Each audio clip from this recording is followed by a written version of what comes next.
estamos de volta e vamos agora interagir aqui com os espectadores. Certo. Eles estão mandando algumas mensagens e isso é muito importante. Claro, claro. O Nando Lopes, eu quero agradecer o Nando Lopes pela sua participação aqui no programa de Bem com a Vida.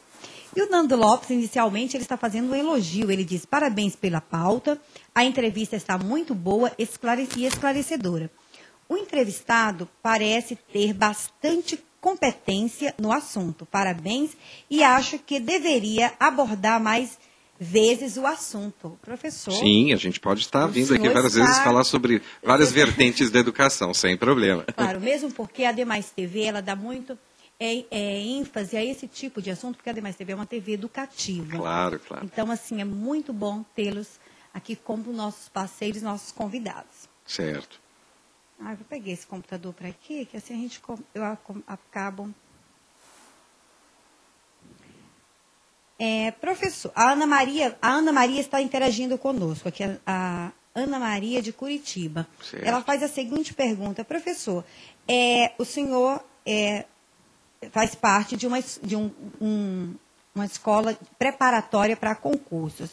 Qual o nível de pessoas mais aprovadas nos concursos? São pessoas que passam pelo ensino público ou privado?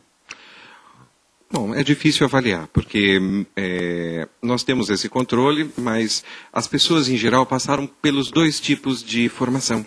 Muitas pessoas estudaram em colégios públicos e depois em colégios particulares em diferentes momentos da sua vida. Algumas pessoas tiveram sua formação no ensino básico, depois no primeiro e segundo grau, os antigos primeiro e segundo graus, e em escolas públicas, depois fizeram faculdades particulares, ou ao contrário. Então, o que nós percebemos é que existe um empenho maior nos estudantes que vieram da escola pública, porque essas pessoas percebem que elas precisam atingir uma meta, elas precisam vencer barreiras que essa sua formação não lhes deu, quer dizer, eles tiveram problemas de formação e que eles precisam correr atrás desse prejuízo. Então, muitas pessoas que tentam disputar cargos públicos e vieram das escolas públicas, eles estudam, se empenham um pouco mais, né? Mas isso não é digamos assim, uma coisa comum. Eu acho que existem estudantes de diferentes perfis. O que todos eles percebem é que para poder passar em qualquer tipo de seleção, seja ela até um mero vestibular, o empenho é necessário, quer dizer, conhecimento é necessário, a dedicação, conhecimento básico das coisas e o conhecimento aprofundado de algumas delas. Porque você sabe que alguns concursos privilegiam algumas áreas, outros privilegiam outras, né?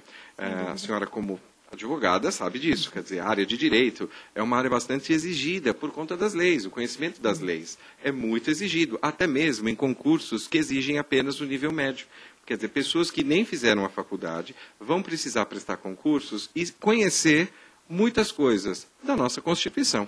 Isso, aliás, é um conselho para todos os brasileiros, né? Conhecer a sua Constituição é fundamental para você saber, principalmente, os seus direitos, né? Num país onde existe muita impunidade, onde nós estamos à mercê de tantas ações impunitivas, eu acho que é necessário você ter um conhecimento básico do direito.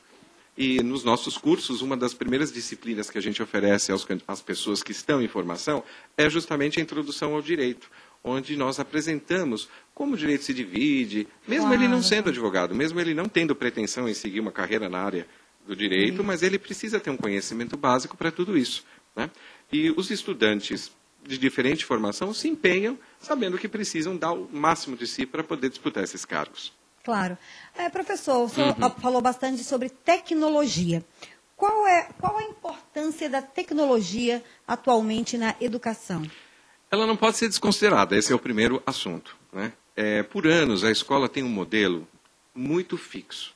Se nós formos avaliar as escolas em que nós estudamos, em que nossos filhos estudam, os nossos pais estudaram, ou seja, as escolas dos últimos 150 anos, elas têm quase o mesmo perfil. São os perfis, digamos, disciplinares. A escola, ela tem uma formação onde o saber foi dividido em áreas, foi segmentado, e onde se valoriza muito a memorização, né? E as aptidões, as inteligências das pessoas vão além apenas da mera memorização. A expressão artística, a expressão cultural, muitas vezes fica diminuída, fica só valorizada em algumas disciplinas, em alguns momentos. E muitas pessoas têm dificuldades com a questão da memorização. Então, incorporar a tecnologia à escola deveria ser encarado como um facilitador para que o ser humano conseguisse, digamos, superar suas dificuldades, né? Eu sempre falo também a questão do exemplo, não digo nem do computador, vamos à questão da calculadora. Quais são as escolas que nós conhecemos que ensinam a mexer numa simples calculadora dentro da sala de aula? Em geral, a gente ouve, a calculadora está proibida. Por quê? É uma intenção de fazer com que o estudante primeiro aprenda a fazer o cálculo. Isso é muito necessário, porque ele precisa saber as operações básicas justamente para fazer um bom uso do equipamento, a calculadora em si. Porque senão você simplesmente aperta os botões e o resultado que a calculadora lhe apresenta, você considera como certo, né? E se você tiver uma noção, ou pelo menos um conhecimento pleno do que aquilo está acontecendo, você fala, não, nesse momento a calculadora cometeu algum erro. Da mesma forma acontece com o uso do computador, né? Muitas pessoas falam, mas o computador não deveria entrar na sala de aula. Ao contrário, ele tem que entrar dentro da sala de aula, não só o computador, a internet, os tablets, os celulares, todo tipo de aparelho que nós convivemos no dia a dia, tem que estar presente no dia a dia escolar também, e sendo bem usado, bem utilizado. A ferramenta do computador, a ferramenta da internet é um caminho muito amplo e muito rápido de acesso ao conhecimento, né? As bibliotecas, não é que elas estão perdendo espaço, elas estão ganhando com a informatização e com a internet. Você tem acesso de uma biblioteca a outra, você tem a comunicação virtual entre várias fontes de conhecimento. Então você não pode ignorar, né? Então, a tecnologia é uma aliada da educação e não uma inimiga, jamais. Agora, existe uma grande dificuldade em lidar com ela dentro da sala de aula e dentro da escola. Isso é uma realidade. Qual que seria essa dificuldade?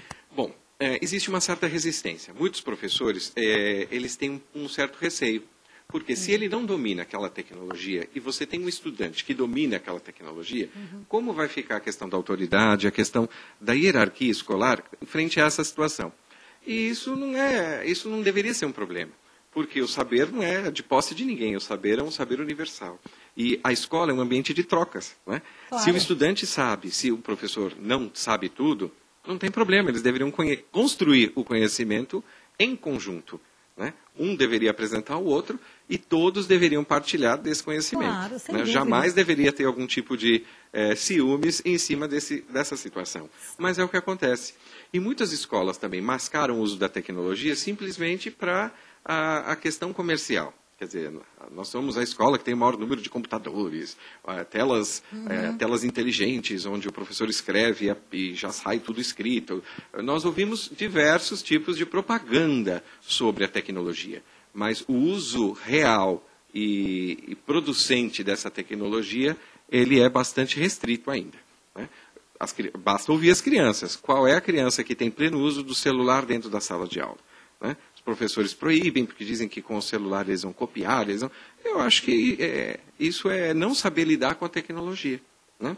Então, professor, muitos alunos falam para mim, não, mas eu já não copio mais o que o professor escreve, eu tiro fotografias com o meu celular. Tão prático, né? E depois eu revejo a matéria, assim, eu presto atenção enquanto ele fala e escreve, e depois ótimo, está fazendo um bom uso. Só que virar para o aluno e falar, você não pode fazer isso, você está terminando com digamos assim, com uma possibilidade que esse estudante encontrou de ter as duas coisas, de prestar atenção na hora que o professor está desenvolvendo um raciocínio e depois repassá-lo em casa. Claro. Eu tenho uma filha de 8 anos de idade, assim, claro, ela hoje sabe mexer mais no computador do que eu. Às vezes ela me ensina algumas coisas. E assim, claro, eu fico super feliz, porque daí eu estou percebendo o avanço, né, na educação da minha filha. E você deve perceber isso. O professor também devia agir da mesma forma, né? Ainda mais porque as tecnologias, elas se superam a cada momento. O que é novo em 1 ano, em 2 anos, já é obsoleto. E isso é uma questão, o aprendizado, não é que ele é proporcional à idade, mas quando somos mais jovens, estamos mais aptos a novas experiências. E quando somos um pouquinho mais velhos, somos menos aptos a tais experiências. Então, por isso, percebemos que os jovens têm uma facilidade em lidar com as novas tecnologias que, às vezes, nós não temos. Mas isso é questão de vencer barreiras, né? de vencer obstáculos e preconceitos. Mas que a tecnologia se supera e se torna obsoleta em muito pouco tempo, isso é uma realidade. E precisamos estar atento a isso tudo.